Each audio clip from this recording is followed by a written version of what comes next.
Breakfast ആയിട്ടും ഡിന്നറായിട്ടും ഒക്കെ കഴിക്കാൻ പറ്റിയ അടിപൊളി ഹെൽത്തി ആയിട്ടുള്ള ഒരു ദോശയാണ് ഇന്ന് ഞാനിവിടെ ഉണ്ടാക്കിയിരിക്കുന്നത്. വേറൊന്നുമല്ല, ചുരക്ക വെച്ചുണ്ടാക്കിയ നല്ല അടിപൊളി നല്ല ക്രിസ്പി ആയിട്ടുള്ള ഒരു ദോശയുടെ റെസിപ്പിയാണ് ഇന്ന് ഞാൻ ഇവിടെ ഉണ്ടാക്കി വെച്ചിരിക്കുന്നത്. അപ്പം നമുക്ക് ഈ ഒരു ബോട്ടിൽ ഗാർഡ് ദോശ എങ്ങനെയാണ് ഉണ്ടാക്കുന്നതെന്ന് നോക്കിയിട്ട് വരാം. ബോട്ടിൽ ഗാർഡ് ദോശ ഉണ്ടാക്കാനായിട്ട് ഇതുപോലെ ഞാനൊരു ഒരു ചെറിയ പീസ് ബോട്ടിൽ ഗാർഡ് എടുത്ത് വെച്ചിട്ടുണ്ട്. ഇതിൻ്റെ ഈ പുറത്തെ ഭാഗം ഉണ്ടല്ലോ, അതെല്ലാം ഒന്ന് ചെത്തിക്കളഞ്ഞ് നടുക്കത്തെ ഈ ചെറിയതായിട്ടുള്ള ഈ കുരുകളൊക്കെ ഒന്ന് എടുത്ത് കളഞ്ഞിട്ട് ഞാനിതൊന്ന് എടുത്തുകൊണ്ട് വരാം. ഇപ്പം നമ്മുടെ ബോട്ടിൽ ഗാർഡെല്ലാം ഞാൻ ഇതുപോൾക്ക് ആക്കി വെച്ചിട്ടുണ്ട്, കഷ്ണങ്ങളാക്കി വെച്ചിട്ടുണ്ട്. ഒത്തിരി മൂത്ത അരിയൊന്നും അല്ലായിരുന്നു, അതുകൊണ്ട് ഞാൻ ഇത്രയൊക്കെ ആക്കി വെച്ചിട്ടുള്ളൂ. നമുക്കിതൊരു മിക്സിയുടെ ജാറിലോട്ട് ഇട്ട് കൊടുക്കാം. ഇതിനെയും കുറച്ച് വെള്ളമോട് ഒഴിച്ച് നമുക്ക് നല്ല ഫൈൻ പേസ്റ്റായിട്ടങ്ങ് അരച്ചെടുക്കാം.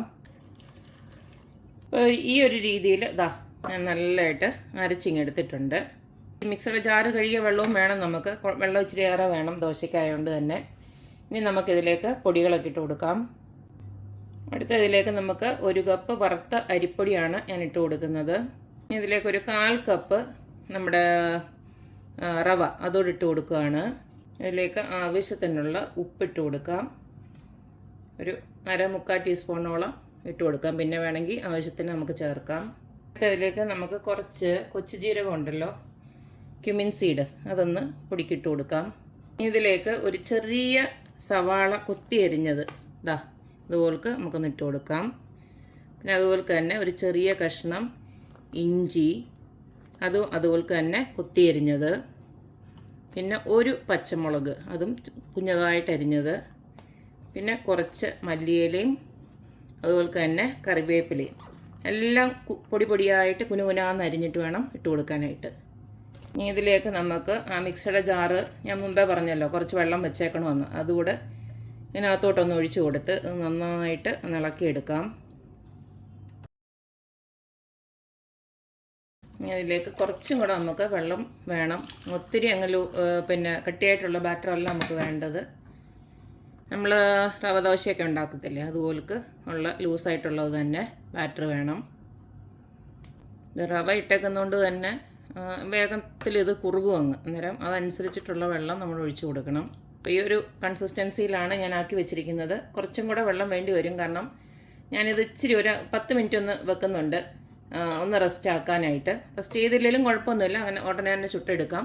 ഇതിപ്പോൾ ഞാൻ ഇതിൻ്റെ കൂട്ടത്തിലൊരു ചട്നി ഉണ്ടാക്കുന്നുണ്ട്. ആ ഒരു ചട്നിക്ക് വേണ്ടിയിട്ടുള്ള സമയം ഇതൊന്നും ഇരിക്കട്ടെ, കാരണം ഇത് നമ്മൾ ഉണ്ടാക്കി കഴിഞ്ഞാൽ ചൂടോടെ കൂടി വേണം കഴിക്കാനായിട്ട്. അപ്പം പിന്നെ ചട്നി ഉണ്ടാക്കാൻ പോയി കഴിഞ്ഞാൽ അത് തണുത്ത് പോകും. അതുകൊണ്ട് ഇങ്ങനെ നാക്കി വെച്ചതിന് ശേഷം നമുക്ക് ചട്നി ഉണ്ടാക്കിയതിന് ശേഷം ഇതങ്ങ് ചുട്ടെടുത്താൽ മതി. ഇതിവിടെ ഇരിക്കട്ടെ. പിന്നെ നമുക്ക് ആവശ്യമുണ്ടെങ്കിൽ ഉപ്പും കുറച്ച് വെള്ളം കൂടെ ഒഴിച്ചു കൊടുക്കാം. അടുത്തത് ഇനിയും ചട്നി ഉണ്ടാക്കാനായിട്ട് ഇതുപോൾക്ക് ഞാൻ ഒരു സവാള പിന്നെ ചുമ്മാ അങ്ങ് കട്ട് ചെയ്തിട്ടേക്കുവാണ്. വലിയ സ്ലൈസ് ഒന്നും ആക്കണ്ട, കാരണം ഇത് നമ്മൾ വഴറ്റിയിട്ട് അരച്ചെടുക്കാനുള്ളതാണ്. പിന്നെ ഒരു 4-5 വെളുത്തുള്ളി ഉണ്ട്. പിന്നെ ഒരു ചെറിയ കഷ്ണം ഇഞ്ചി ഇതുപോൾക്ക് നുറുക്കി വെച്ചിട്ടുണ്ട്. പിന്നെ ഒരു എരിവിനനുസരിച്ചിട്ട് മുളക്, ഞാനിപ്പം കാശ്മീരി ചില്ലിയാണ് എടുത്തിരിക്കുന്നത്, ഉണക്കമുളക് അതാണ് എടുത്തിരിക്കുന്നത്. അപ്പം നിറം മാത്രമേ ഉണ്ടാവുള്ളൂ, അതിന് കൂടുതൽ എരിവ് ഉണ്ടാവില്ല. പിന്നെ നമുക്ക് വേണ്ടത് ടൊമാറ്റോ ആണ്. ടൊമാറ്റോ ഒരു 2 വലിയ ടൊമാറ്റോ ഇതുപോൾക്ക് കട്ട് ചെയ്ത് വെച്ചിട്ടുണ്ട്. ഇനി നമുക്കിതെല്ലാം കൂടെ ഒന്ന് വഴറ്റിയെടുക്കണം. ചട്നി ഉണ്ടാക്കാനായിട്ട് ഇതുപോൽക്കൊരു ചീനിച്ചട്ടി അടപ്പിലോട്ട് വെച്ച് കൊടുത്തിട്ടുണ്ട്. ഇനിയും ഇതിലേക്ക് കുറച്ച് സൺഫ്ലവർ ഓയിലാണ് ഞാൻ ഒഴിച്ചു കൊടുക്കുന്നത്. ഇനി നമ്മുടെ അരിഞ്ഞു വെച്ചിരിക്കുന്ന എല്ലാം കൂടെ ഇതിനകത്തോട്ട് ഇട്ട് കൊടുക്കുകയാണ്. ഇതിലേക്ക് ആവശ്യത്തിനുള്ള ഉപ്പൊന്ന് ഇട്ട് കൊടുക്കാം. 1/2 ടീസ്പൂണോളം ഉപ്പൊന്ന് ഇട്ട് കൊടുക്കുന്നുണ്ട്. ഉള്ളി ഒത്തിരി അങ്ങ് വയളിയൊന്നും വേണ്ട, ഇത്രയൊന്നായി കിട്ടിയാൽ മതി. ജസ്റ്റ് ഒന്ന് ഇതുപോലത്തെ ഒന്നായി കിട്ടണം. അതിന് ശേഷം നമുക്ക് അരിഞ്ഞു വെച്ചിരിക്കുന്ന തക്കാളിയോടെ ഇതിനകത്തോട്ടങ്ങ് ചേർക്കാം. ഇനി ഇതെല്ലാം കൂടെ ഒന്ന് കുഴഞ്ഞ് വരട്ടെ. ഇത്ര നേരം നമുക്കൊന്ന് വെയിറ്റ് ചെയ്യണം. അപ്പോൾ ഇട്ട് കൊടുത്ത തക്കാളി ചെറുതായിട്ട് ഇതുപോൾക്ക് നല്ലതായിട്ട് വഴണ്ട് വന്നിട്ടുണ്ട്, കണ്ടില്ലേ? അപ്പം നല്ല ഇതുപോൾക്ക് ഒന്ന് വെന്ത് ഉടയുന്ന രീതിയിലൊന്ന് കിട്ടണം, അത്രേ ഉള്ളൂ. ഇനി നമുക്കിതിലേക്ക് ഒരു സാധനം കൂടെ ഇട്ട് കൊടുക്കാറുണ്ട്, അത് ഞാൻ മുമ്പേ പറയാൻ മറന്നു പോയതാണ്. ഒരു പിടി തേങ്ങയോടെ ഇതിനകത്ത് ഒന്ന് ഇട്ട് കൊടുത്തതിന് ശേഷം നമുക്ക് സ്റ്റൗ ഓഫ് ചെയ്യാം. പിന്നെ എന്നിട്ട് നന്നായിട്ട് തണുത്തതിന് ശേഷം നമുക്കിതിനെ അങ്ങ് അരച്ചെടുത്ത് വെച്ചാൽ മതി. പിന്നെ വേണമെങ്കിൽ കടുക് വറുക്കുക, അത്രേ ഉള്ളൂ. ഇതുപോലത്തെ ഒരു പിടി തേങ്ങയോടെ അതിനകത്തോട്ട് ഇട്ട് കൊടുക്കുന്നുണ്ട്. ഇതോടെ ചേർക്കുമ്പോഴത്തേനും നമ്മുടെ ചട്നിക്ക് നല്ലൊരു ടേസ്റ്റാണ്. പിന്നെ ഉപ്പൂടെ ആവശ്യത്തിന് നോക്കിയിട്ട് പിന്നെ വേണമെന്ന് വെച്ച് കഴിഞ്ഞാൽ ചേർത്ത് കൊടുത്താൽ മതി. ഇത്രയേ ഉള്ളൂ, സംഭവം ഇത്രയേ ഉള്ളൂ. ഇതിനെ ഒന്ന് നല്ലതായിട്ട് തണുക്കണം. തണുത്തതിന് ശേഷം വേണം നമുക്ക് മിക്സിയിലിട്ട് നല്ല ഫൈനായിട്ട് അതൊന്ന് അരച്ചെടുക്കണം. ഞാൻ സ്റ്റവ് ഓഫ് ചെയ്യാണ്, ഇതിനെയും തണുക്കട്ടെ. ചട്നിയൊക്കെ വഴറ്റിയ നേരം കൊണ്ട് നമ്മുടെ ഈ മാവ് കണ്ടോ കുറച്ചുകൂടെ ഒന്ന് കുറുകിയിട്ടുണ്ട്. അപ്പോൾ ഇതിലോട്ട് ഇനിയും വെള്ളം ഒഴിച്ചാൽ ശരിയാകത്തില്ല. അതുകൊണ്ട് ഞാൻ വേറൊരു പാത്രത്തിലോട്ടുകൂടെ പകുതി മാറ്റിയിട്ട് പിന്നെ ഇച്ചിരി കൂടെ വെള്ളം ഒഴിക്കാൻ പോവുകയാണ്. ഈ ഒരു കുറുകലുണ്ട്, ഇതിലേക്ക് കുറച്ചുകൂടെ നമുക്കൊന്ന് വെള്ളം ഒഴിച്ചു കൊടുക്കാം. ഈ ഒരു പരുവം മതി. അതുപോലെ തന്നെ ഇതിനകത്തൂടെ കുറച്ച് വെള്ളം ഒഴിച്ചു കൊടുക്കാം. ഈ സമയം നമ്മുടെ ഉപ്പും കൂടെ പരുവത്തിനുണ്ടോ ഇല്ലയോ എന്ന് നോക്കിയിട്ട് അഡ്ജസ്റ്റ് ചെയ്ത് ഇട്ട് കൊടുക്കാം. ഈ ഒരു പരുവത്തിന് കോരി ഒഴിച്ചാൽ നല്ല വെള്ളം പോലെ ഇരിക്കണം. ഇനി നമുക്ക് ഇതുപോലൊക്കെ ഒരു സ്റ്റീൽ ഗ്ലാസ് കൂടെ വേണം. നമ്മൾ തവി ഉപയോഗിച്ചല്ല ഈ ഒരു മാവ് കോരി ഒഴിക്കുന്നത്. അപ്പോൾ എടുക്കുമ്പോൾ കാണിച്ചു തരാം ഞാൻ ഇതെങ്ങനെയാണെന്നുള്ളത്.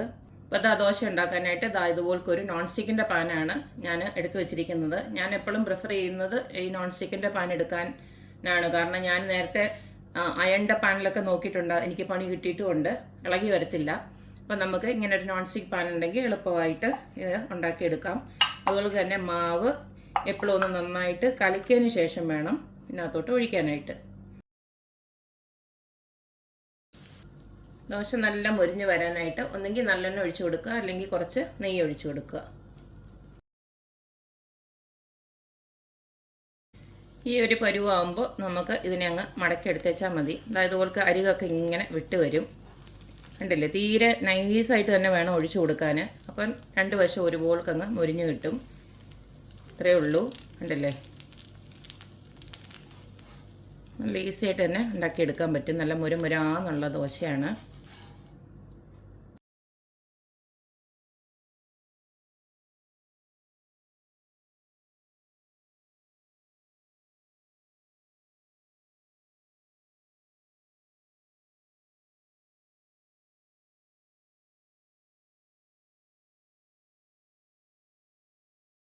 അപ്പോൾ കണ്ടല്ലോ, നമ്മുടെ ഹെൽത്തിയും ടേസ്റ്റിയുമായിട്ടുള്ള ബോട്ടിൽ ഗാർഡ് ദോശ ഇവിടെ റെഡി ആയിട്ടുണ്ട്.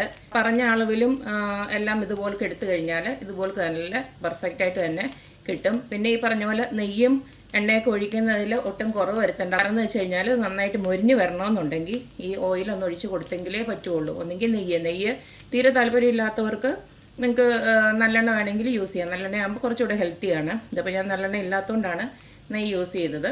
എങ്ങനെയായാലും ഇതുപോലൊക്കെ നല്ല മൊരിച്ച് തന്നെ ഉണ്ടാക്കിയെടുക്കണം, അല്ലെങ്കിൽ ടേസ്റ്റ് ഉണ്ടാവില്ല. കാരണം നമ്മൾ തിരിച്ചിട്ട് കൊടുക്കുന്നില്ലല്ലോ.